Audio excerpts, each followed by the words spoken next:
观众们平安，欢迎收看 TBS 新闻大白话，我是王浅秋。首先介绍这一节跟我们一起讨论国际国内议题最新话题的来宾，第一位是国际政治专家赖岳乾老师。主持人好，观众朋友大家好。国际战略学者林玉芳，大家好。前空军总副司令张延廷将军。主持人好，大家好。国际的议题，当然，俄乌战争还在如火如荼进行，这个战事已经烽火蔓延，死了多少的人？但现在还没有要停下来的迹象吗？俄乌战事被形容再下一城。昨天是乌克兰的开学日，俄罗斯又轰了35枚飞弹，23架无人机狂轰基辅。那同时，除了基辅之外呢，看到顿内茨克也同样的有各种的攻击，马上在这个红军村这里很快就要靠近了，各种这个附近的轰炸跟攻击没有停过。那还好说成功拦截22枚，所以在学校的部分伤亡还没有那么严重。但是这样的战事跟战火显然是没有要停的意思，而乌军呢就要这么撤了吗？什么意思呢？就是说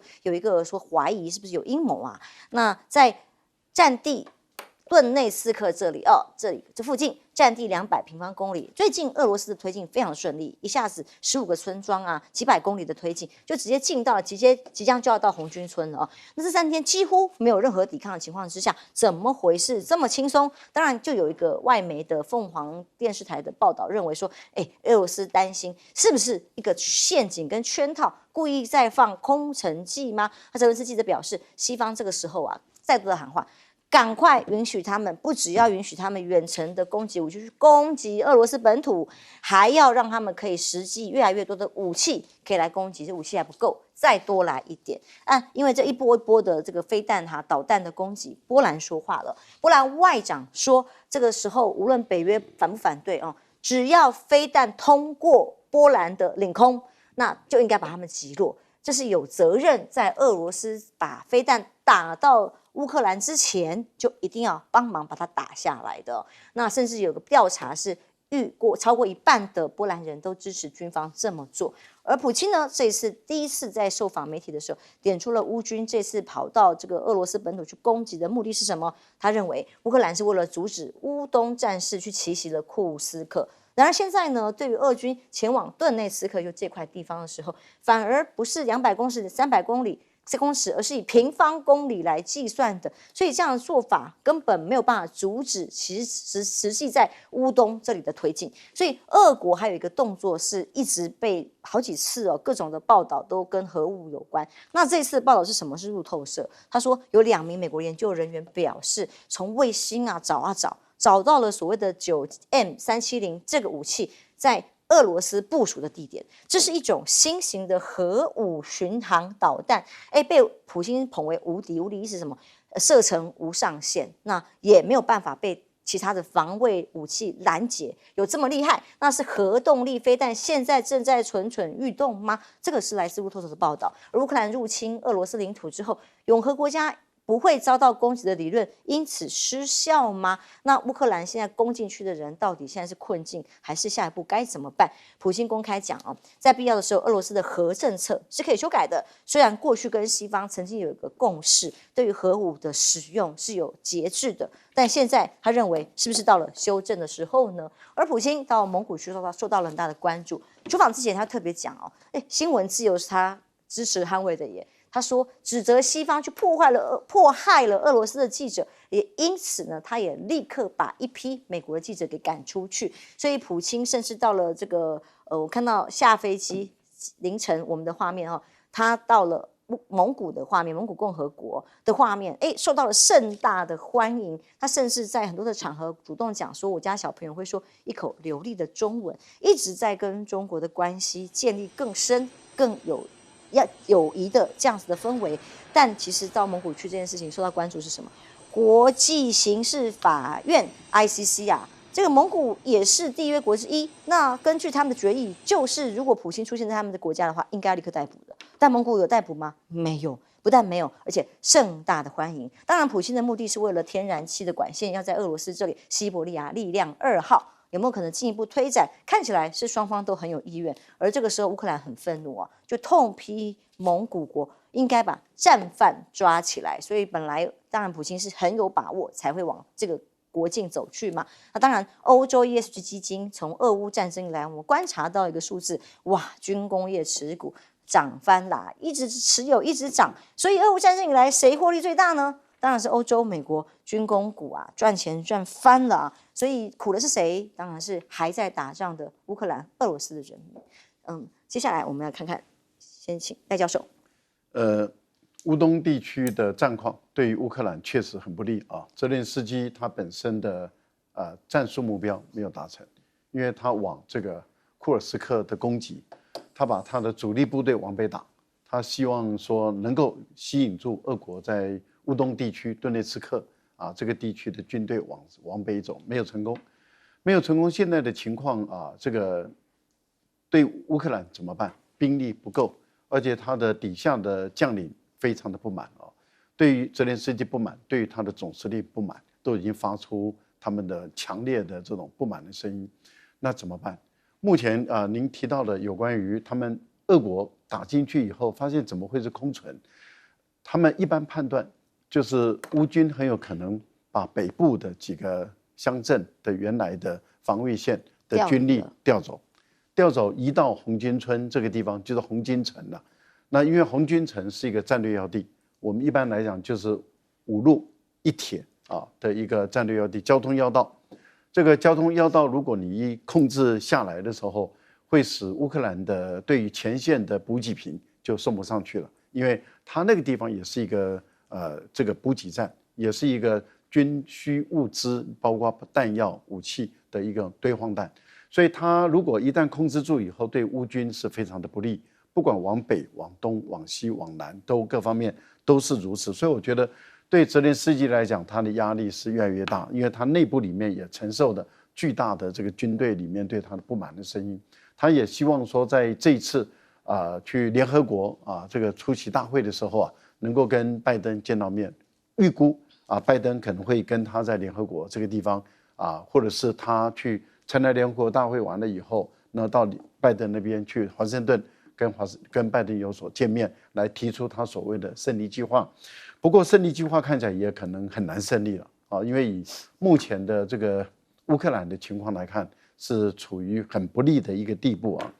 另外您提到的普丁到蒙古国，这引起了大家的高度关注。这个最主要是这样子，因为美国也一直在争取蒙古，布林肯前脚才离开蒙古，他还宣布说，虽然中国大陆是他不可搬离的邻居，但是他更愿意跟第3个邻居，也就是遥远的海的另外一端的美国建立更紧密的关系。对普丁来说，如果他要远东政策要往东部里面发展，蒙古一个这么大的一个地方卡在这个中间，对普丁是不利的。为什么？因为像中欧班列要经过这个蒙古，像您刚刚提到的天然气管，是本来西伯利亚2号线是要穿越蒙古，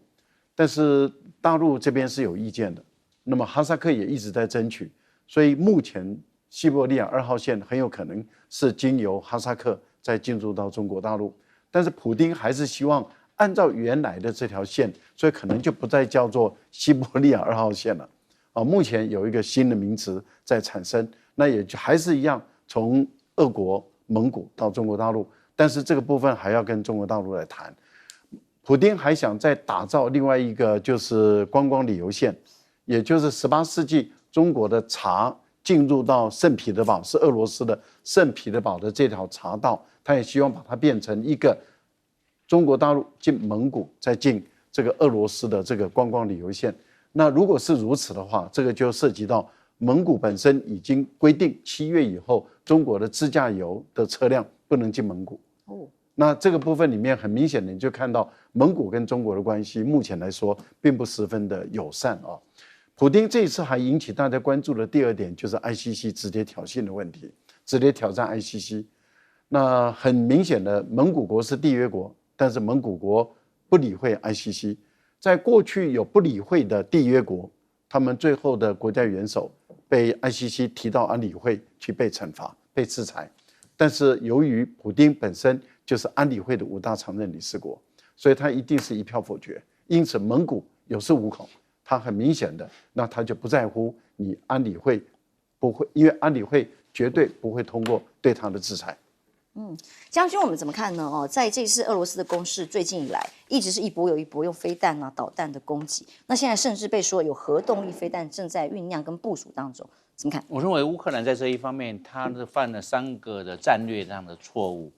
第一个，我认为他这个跨境作战跑到这个俄罗斯的库尔斯克去，他的兵力上应该是要集中部署的。因为乌克兰的兵力是薄弱，相对于俄罗斯，他这次还跨境变成两面作战。那两面作战，整个战线拉长，兵力整个分散，分散很容易被俄罗斯各个击破。而且俄罗斯本来就是强，乌克兰本来就是弱，弱你再分散，又更容易被各个击破。我认为他这个第一大战略错误就是库尔斯克已经要跨境到库尔斯克去占据局部的俄罗斯的领土，不如光复他原来在乌克兰境内丢掉的失土，他要光复才对啊。不要去跨境作战，因为兵力分散对乌克兰来讲是不利的，很容易被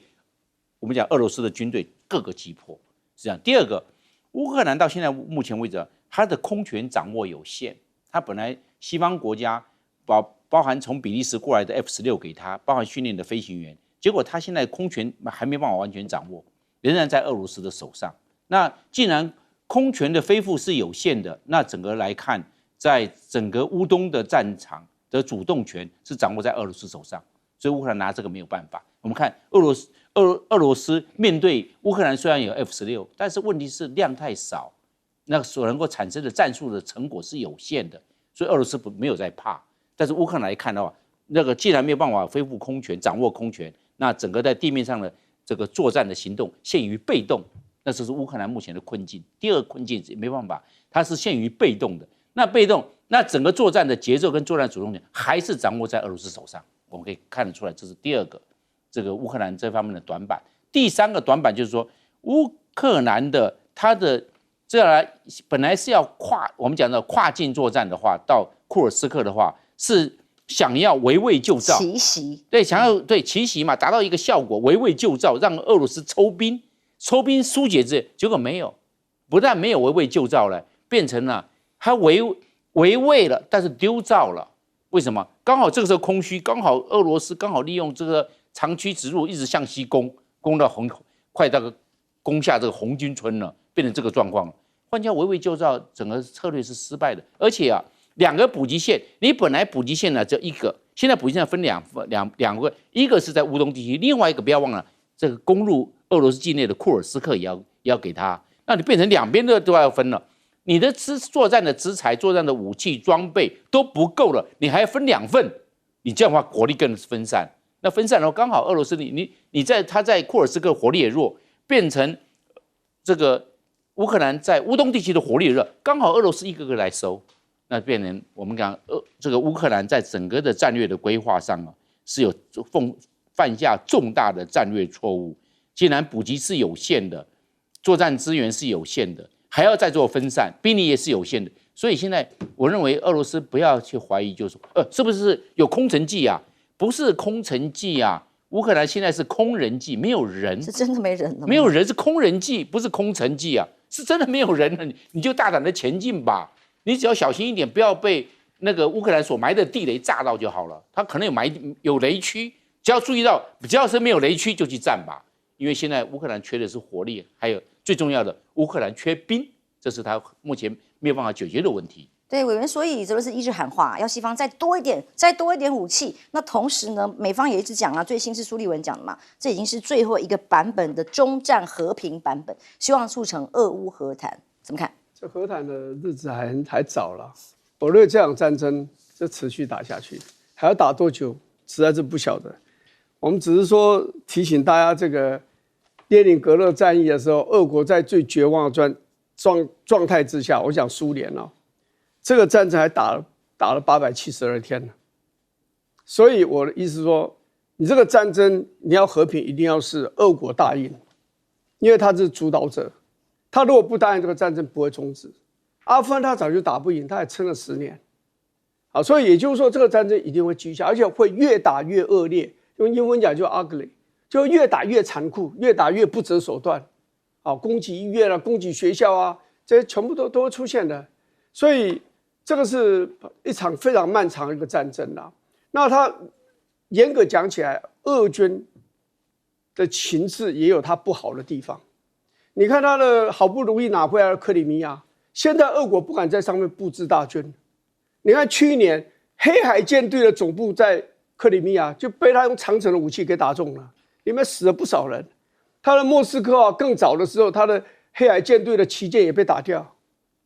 他连潜舰在修理也被打掉，就前一阵子的事情。所以黑海舰队现在剩不下几条船了。这个也就是说，为什么他对乌东的攻击不能停下来的原因。即使你打到我家里来，那个科尔斯克你打进来了，我还是不能停的原因，是因为这是他唯一比较明显的收获，可以跟俄国人交代的地方就是乌东。比较顺利的战争就在乌东，所以他不能停下的原因在这个地方，否则你怎么办？到最后就是要和谈的时候，就像下围棋一样，大家清算这个台面，要看你占了多大的面积嘛，你占了多少目嘛。所以他的乌东是他现在唯一比较可观的这样的一个胜利的一个棋盘，所以他这个地方他一定会继续打。那这个地方当然就是刚刚他们这个我们副司令刚刚也讲过了。就所谓的冯娟村这个地方是一个很重要的一个后勤补给基地。乌军要他攻打乌东的所有的后勤补给的来源，大部分是从科尔斯克这个地方运送过来的。你这个如果被打掉了，那这个坦白讲，这个未来的乌东的战争，大概它就会更加辛苦。所以看得出来，以后的乌东那两个省，大概就俄罗斯就要发尽多少力气，要完成占领。然后这个时候才有可能大家坐下来谈，而且我认为克里米亚他也不会放松。那我要讲一件事，就是说这个战争未来的这一阵子会打得非常的惨烈。为什么？因为泽连斯基马上要到美国去了，他要见拜登总统，要看现在的民主党总统候选人 Harris， 也要看川普，他要带一个他自己所谓的胜利的作战计划去，要告诉他们我一定可以打赢，只要按照这些。我的这个蓝图，然后你提供我长射程的武器，我就会打赢。那在这以前，他就要证明他有能力打赢。所以科尔斯克为什么要打？泽连斯基自己的讲法，我要给拜登一个信息我们是可能打赢的所以这个战争会加紧，而且会冲突的更加厉害。就是我还是一句话就是战争实在带给人民太多的惨痛，但是也看不出它有立即停火的这样的一个曙光的出现，也是没有的。是，接下来看看抗中对美国来讲是势在必行因为现在选举嘛，那选举的脚步越激烈当然就抗中目前为止都还是如此的这个全力来做。在亚洲的部分，日本跟韩国一直都他是小老弟左右手，但日媒报道有一件有意思的事情是，中国大陆已经有打算要改善跟日本的关系吗？因为日本主动的表示，这个是由二阶俊博去表示的这个友好的议员联盟说，我们想要跟你们借熊猫用这种友谊动物保育的概念来推进双方的关系。从之前核废水之后的冲突跟决绝，现在是不是有可能王毅公开表示之后产生的变化呢？尤其是还要早日访问日本，也是公开所讲出来的话，所以中日的关系看起来有所缓解跟改善吗？而还有琉球一个大学的研究准备要成立中国首座的辽宁这里首座的琉球研究中心。港媒就认为啦，这一方面就打琉球牌牵制日本。那去年6月的时候，习近平曾经考察过中国国家版的这馆随后日本冲绳这里也7月随团赴陆，所以也到北京琉球这里祭祀先人，有各种的中日的关系。日本是在炒作台湾有事，还是真的愿意协助台湾呢？那传出来，中国大陆警告日本不要扩大晶片限制，因为美方要求欧洲、其他的国家一起来进行中国的晶片管制，要扩大。但 Bloomberg 的报道是，因为这个威胁让日本产生了一个很为难的境况，因为如果中国进行严厉的经济报复，它已经扬言了的话，日本将会面对更严峻的挑战，加上拜登任期已经快要结束了，而岸田文雄也已经不会再连任，所以知情人士说，丰田汽车私下就跟日本官员拜托请求啊，如果日本持续这些动作的话，中国大陆会通过削减日本汽车生产所需要的矿产供应的话，那他们的灾难也就会来了。还有中国大陆跟日本的冲突呢，从这个海上啊、陆上啊。领空啊，都有一直不断的发生。例如在7月的时候，当日本有护卫队2月号啊，闯到了哪里呢？通过了中国领海。当时在中国浙江领海出现的时候，北京当局就严厉的抗议。当时日本说：“这个是我们这个航行权啊、自由啊，没有问题。”结果这样做之后，中国也立刻回应，还有回应了日本的做法。马上8月26号有中国空军运9侦察机到日本领空，然后8月31号中国海军测量船海洋25号也到日本领海。那这次他的说法如何呢？外交部发言人毛宁说：“根据联合国海洋法公约啊，那这个地方都是国际航行的海峡。”完全正当跟合法，所以有来有往，你如果过来，我也不会客气的概念。但美中的晶片大战又要再开打了吗？其实一波又一波，都是希望遏制中国大陆在这一块的发展。所以呢，面对韩国这里也说话了哦，韩国的贸易部长说，对于遵守美国要求国家公司的这种各种限制围堵中国啊，说可是你美国要付出一点代价吧，总要给我一些红萝卜胡萝卜吧。那我们才会有助于政策被接受啊。那没有奖励，只是要我一直围堵，我们损失是甚至崩坏是自己的产业结构。韩国可不见得会买单。那当然，手机晶片是一个关键。最新大家很关注哦，9月10号要举行的秋季新品发表会，华为、苹果同一天。而这一天呢，当然我们昨天讨论，最新消息说3折手机要出现要问世吗？可大家其实更关注的是。Mate 70啊，因为上次60上市的时候，哇，销售额跟量啊，当然都很大。那3手机这个价格听起来比较高贵一点，所以呢，跟 iPhone 之间的竞争有没有可能有更高的升级？科技战大家也很关注。那较劲意味这么浓呢？华为是预防苹果独占市场，特别挑了同一天上市吗？而台积电，日本的报道是说，已经拆解华为手机，发现里头的晶片技术只落后台积电3年。因为过去呢一直说，哎呀，落后10年啊、15年啊，甚至20年，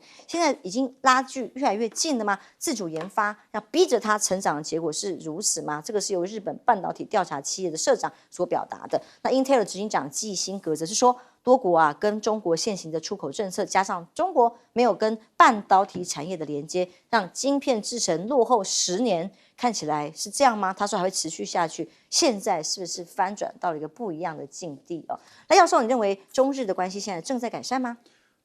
要看状况而定了哈，因为二阶俊博是日本自民党执政党前干事长，而且是对中国大陆关系比较好、比较友善的。那现在是中日这个友好的联盟的会长他这次率领的一些代表团到中国大陆去。那王毅也在会见这个苏利文的时候利用下午的时间跟他有一个会谈。那会谈的时候，当然二阶俊博提出来，就是说因为他们有2只熊猫生病了，要送回中国大陆去了，那他希望再跟中国大陆借2只。王毅很爽快的就答应了。其实我们是送的，他们都是借的。他们是借的，就台湾可以其他的都不行因为大陆把两岸之间就当成一个家人嘛那所以既然都是一个家人，那在台湾当然就住在家一样嘛那但是在国外那就不行了，那就是借了有借要有还的，而且孩子一生下来也要还的这样的一个情形。这个就是对日本就在释放出一个讯息，就是说大陆是有意的是希望能够改善跟日本的关系。可是如果日本继续在安全上，也就是在军事上，那么去挑衅中国、追随美国例如说我们看到了他在您刚讲的7月4号穿越中国浙江的领海，而且长达20分钟也不愿意离开，后来是被赶走了。然后呢，又拉了北约的国家，又把北约的办公室设在这个东京然后这个拉了北约的国家在中国的周边举行军事演习。那在安全上，在军事上一直在对抗中国大陆，然后在经济上也是在追随美国，在科技上也在追随美国，要打压中国，让中国大陆在半导体方面能够走不上来。因为目前传出来是日本的东京电子，它本身对于半导体设备，岸田文雄有可能做一个决定，在下台前要做一个决定，就是不让日本的东京电子的这些半导体的设备卖到中国大陆去。那换言之，也就是说，对于大陆来说的话，如果日本在科技上、在经济上、在军事安全上还是要打压中国的话，那中国大陆绝对会反手，而且这个一反手绝对不会手软。那这个最指标性的，那就是在前几天就是您提到的8月26号左右吧，中国大陆的战机，也就是运9，运9，对不起，对，运9侦察机，对，运9侦察机，它就穿越了这个长崎县外的这个男女群岛，那个地方是有点争议的，但是就穿越在那个地方穿越了2分钟，而它一早就在那个空域里面去进行侦察了，然后在选择一个点的时候就穿越过去了。有关于这个海测船那大陆就有回应了，他说这是国际海域，所以不构成进入你的领海但是运侦这个部分，中国大陆就不回应了。那这个很明显的就是回应你的7月4号本身的穿越中国的领海。那也就是说，你穿越我领海20分钟，我现在只穿越你领空2分钟，你还欠我18分钟那这是开玩笑的。但是我们明显的看到大陆的态度就是在军事上一定是针锋相对的，在经济上，在科技上也一定是针锋相对。也就是说，你日本如果打压中国，那中国的反手也一定会重。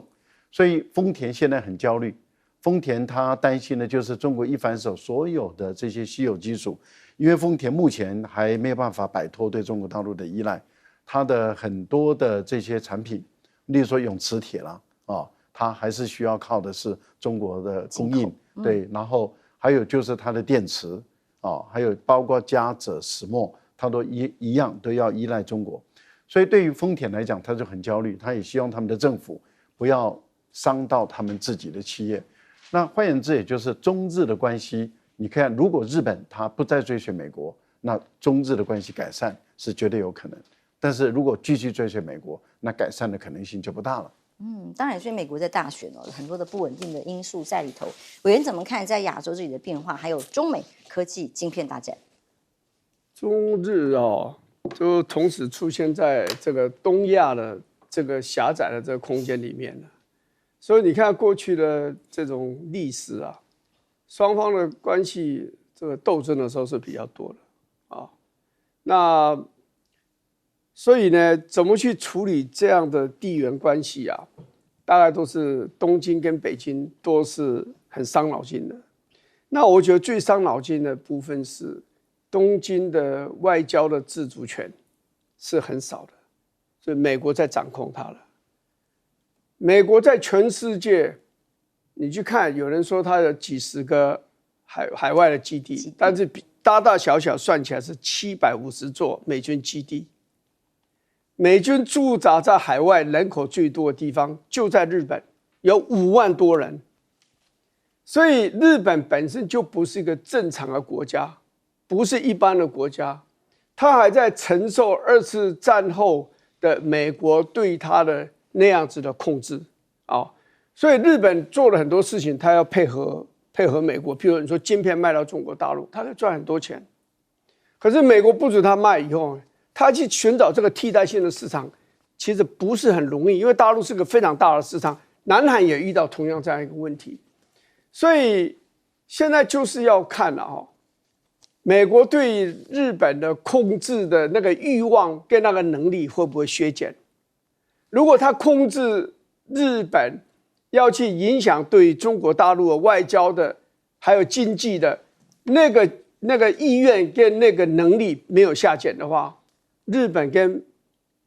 作为一个不正常的国家，它跟中国大陆关系也没有办法正常化。所以这种斗争都还会存在。对中国大陆来讲，其实日本是它一个非常重要的一个贸易国，而且双方呢又刚好在这个狭窄的空间里面有钓鱼台的问题，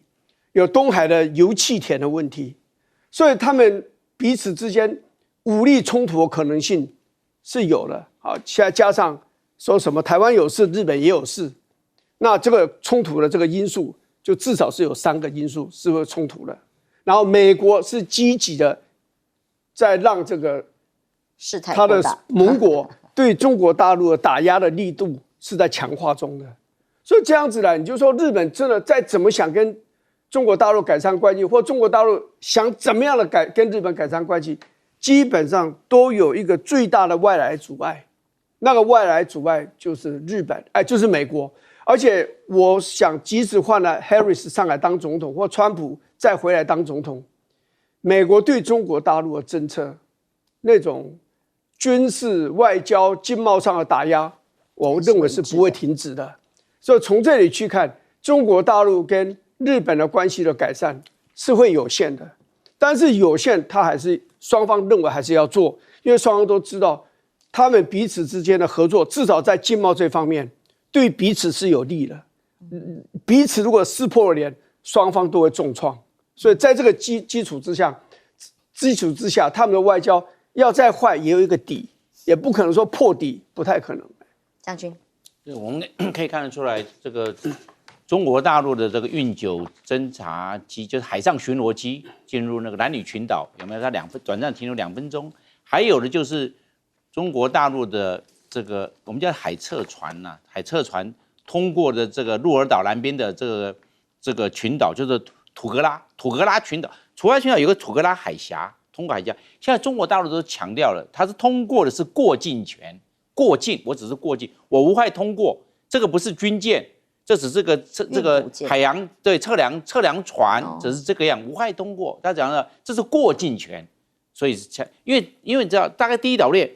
那个日本的这些列岛那么多的这个群岛，那么点点多多，那你通通封住了。它只是说在岛屿跟岛屿中间，虽然连起来12海里，12海里划过来，这个12海里划当然是连接在变成它的领海了。他说我过境。叫过境，无害通过，没有武装，测量船没有武装的啦，是这个样。所以中国大陆有中国大陆的解释，那日本也有日本这方面的看法。你好像侵犯了他的这个领海了。但是从过去1年来看，过去1年中国大陆的这些测量船通过这个日本的相关的海，总共就有10次了，就10次。所以中国大陆这个方面是经常为之。那另外一个，我们来补充的就是讲到这个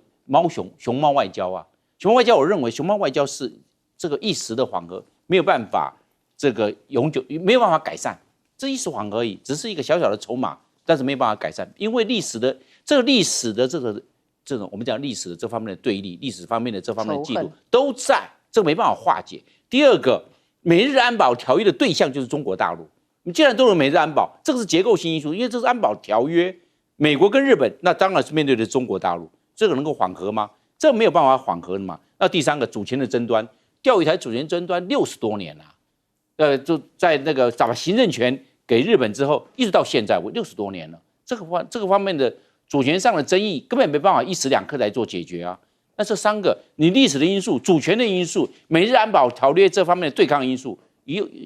这个是长时间的，不是一时两刻的，几十年甚至上百年也没办法解决啊。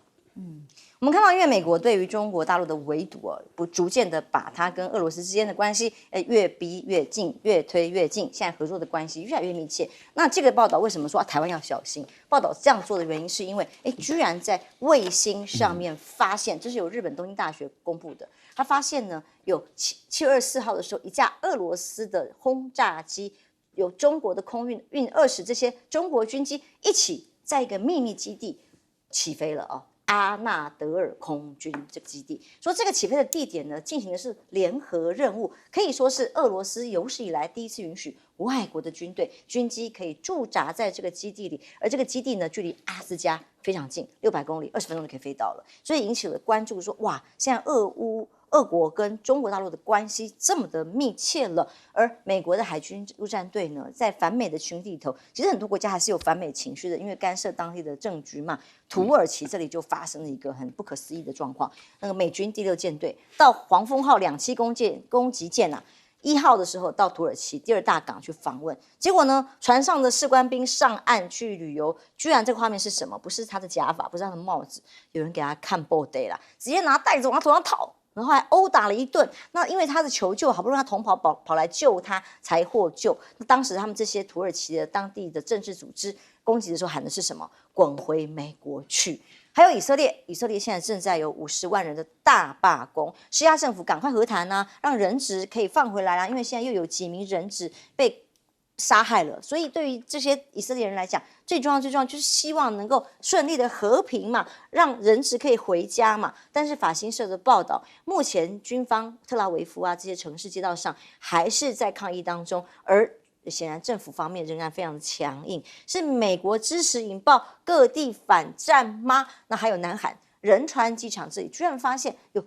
垃圾场啊，机场旁边垃圾场发现300多发子弹，怎么回事？但是庆忌之都在那里也是吗？怎么回事？说可能是美军离境之前，因为没有办法子弹带走啊，这是警察自己说的哦，可能是美军留下来的，还要查到底子弹从哪里来看看除了在各国美方的影响之外，太空也是啊。我觉得这个是惨绝人寰。6月份2名太空人就变困在太空，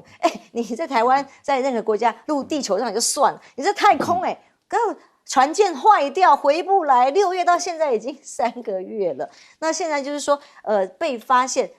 通讯过程的时候有奇怪的声音，是什么声音呢？神秘噪音，很像脉冲，还是这种奇怪的波动？怎么回事？有没有安全疑虑 ？NASA 赶快相关宇航局都说没有安全疑虑。但是我相信2个太空人一定猝死了。6月到现在还可以待多久？所以现在 NASA 为了要赶快把他们救回来，就用 SpaceX 美国的这个民间的太空船啊，准备下次飞行2趟航班里面缩减2个人的位置，让太空人有办法回来。有没有办法做到还不知道啦。看太空人的惊恐，美国在太空的实力现在看起来也是连人都救不回来呀，更何况是这个以色列的这个人质。还有在巴黎奥运的部分，记得吗？当时在各种竞技里头一直看到中国大陆的选手被强力的药检，一次又一次，跟美国待遇完全不一样。那结果最后药检出来，4例，中国151个人抽检零检出，214都是零检出。所以习近平在这一次接见选手的场合里特别喊，中国体育代表要拿道德的金牌、风格的金牌、干净的金牌，这才是中国的形象，要赢得尊重。那这种冲突呢，其实也有郑钦文这位中国大陆籍的选手在比赛赛场上被观众骂这个 yellow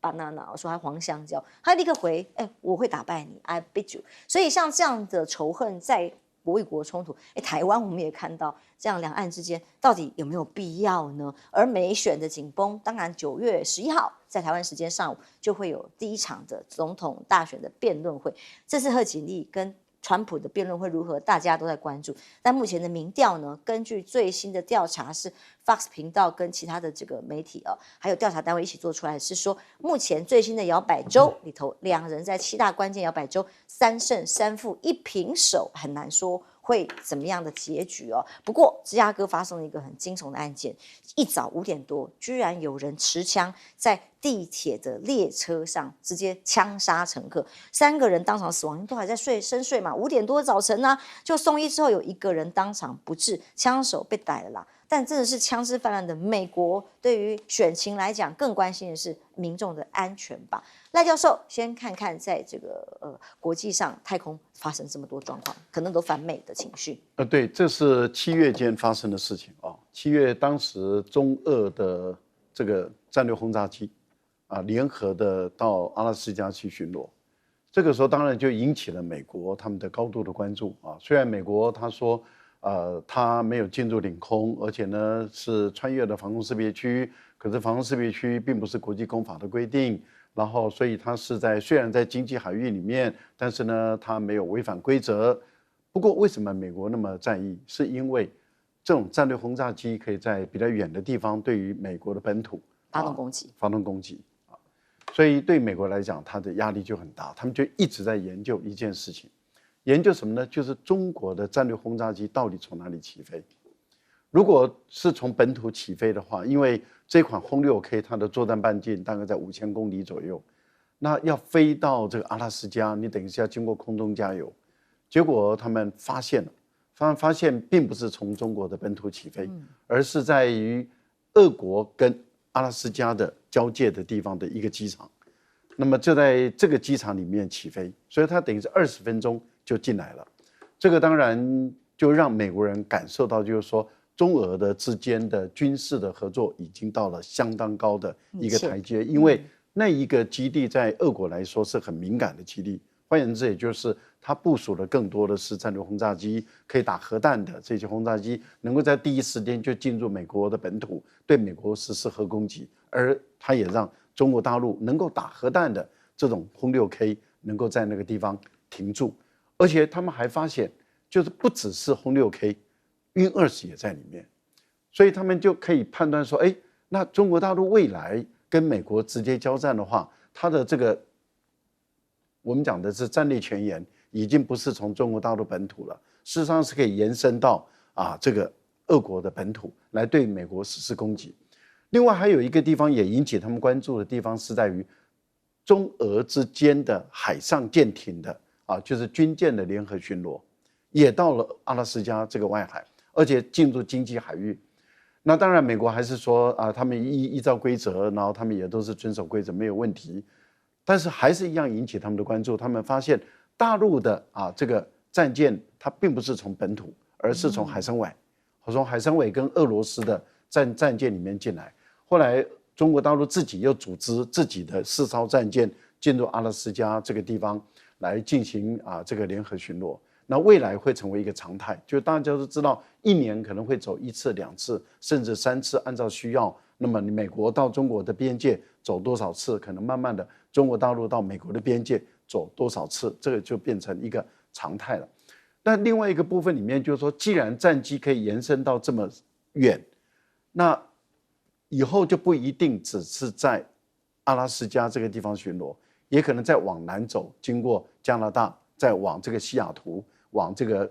另外一个例如说往洛杉矶、旧金山的方向来走，这也不能排除了。例如说有经过空中加油的话，也可能再往南走。那这样的话，等于是美国的整个全境也已经进入了中国大陆跟俄罗斯的联合的巡逻的航线。那这个对美国过去他一直在强调一点，就是本土不受攻击的神话，事实上已经破了嘛。因为这种战略轰炸机它本身基本上是有突穿的一个能力的。好，所以对美国来说的话，它确实是困扰了以往是没有问题，现在开始有问题。另外，您刚刚提到了，就是说土耳其它是北约的成员国，对呀，所以跟美国是盟国，军事上的同盟国。美国的军舰到土耳其去停泊，而美国的军人上岸去度假，结果被盖布带这样殴打。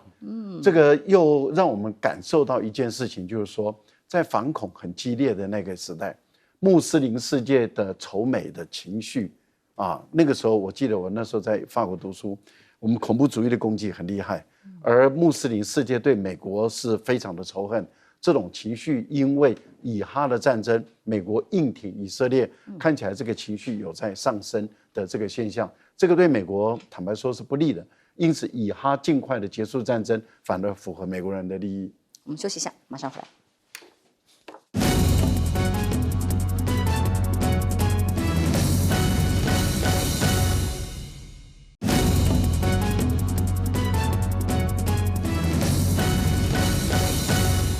美国总统大选进入倒数，9月10号、11号台湾时间上午准备2位候选人就要辩论了。目前摇摆州看起来呈现拉锯，委员。这样子就是说摇摆州现在真的是双方拼得很厉害，即使领先对方的那个数字也很低，都在误差值范围之内。那现在比较可以注意的就是说，像那个国会山庄那个报，他们每天做，那手笔很大，每天做，那大概都领先4个百分点。好，有时候还不到4个百分点。但是你最近有一个最新的民调，大概是 ABC 他们做的，就是说，如果你问一下就是成年人有投票权的人，那大概 Harris 就是贺锦丽大概领先川普4个百分点。但是你如果做说可能去投票的人，就加上投票的意愿就放进去了，那这个领先的幅度就增加到6。这个6%就有意义了。你说4%还跟误差值没有差很远，但是6%就真的会有意义。而现在整个看起来是没有错，就是 Harris 的所有的民调里面来，整个来看是比较领先。但是值得警惕的一件事民主党的这个代表大会以来，到现在，贺锦丽的民调的增长有限。这个就会是一个警讯。通常，这个像一个两党之间完成这个总统提名人那个全国性的那个代表大会办完了以后，那个民调会有很大的这个往上冲，会有那个加速造势的效果，这个效果会出来。但这次看起来没有那么大，没有那么大，尤其结束以后到现在变化没有太大，所以现在的真正的就是说决定的因素，很可能就是所谓的辩论，就9月10号的那个辩论。虽然辩论的规则到现在还不是很清楚，究竟要不要开麦克风要不要打开，双方这个两个辩论人，或者是要把它关掉，不晓得。其实我有个建议啦，川普你想关你就关嘛。贺锦丽你就把你的打开就好了，因为川普在那边捣蛋说的话，贺锦丽这个地方麦还是会显示出来的嘛。因为那个台子不算那么大嘛，哦。不过不管怎么，这个辩论的结果就很可能会影响，因为川普对自己是很有信心，因为他是兴风作浪、尖酸刻薄，这是他的专长。但是这个对选民吸收选民的眼睛也有吸睛效果的。所以一般认为就是说，这个辩论的话，川普是一定要举行的，只是要开麦还是关麦，目前双方大概还没有达成协议。毕竟上次拜登是辩论完就对，但是你要问我了，我是从头到尾我都认为这个贺锦丽会赢，很重要的原因是，刚好我认为他会赢的因素就是有朋友们认为他会输的原因，黑人、妇女女性。而且还有什么印度裔这些，我认为这个所谓的少数政治他会赢的，我猜的没错。最近他的美国妇女的领先的幅度，贺锦丽已经超过10%了。是，好，休息一下，马上回来。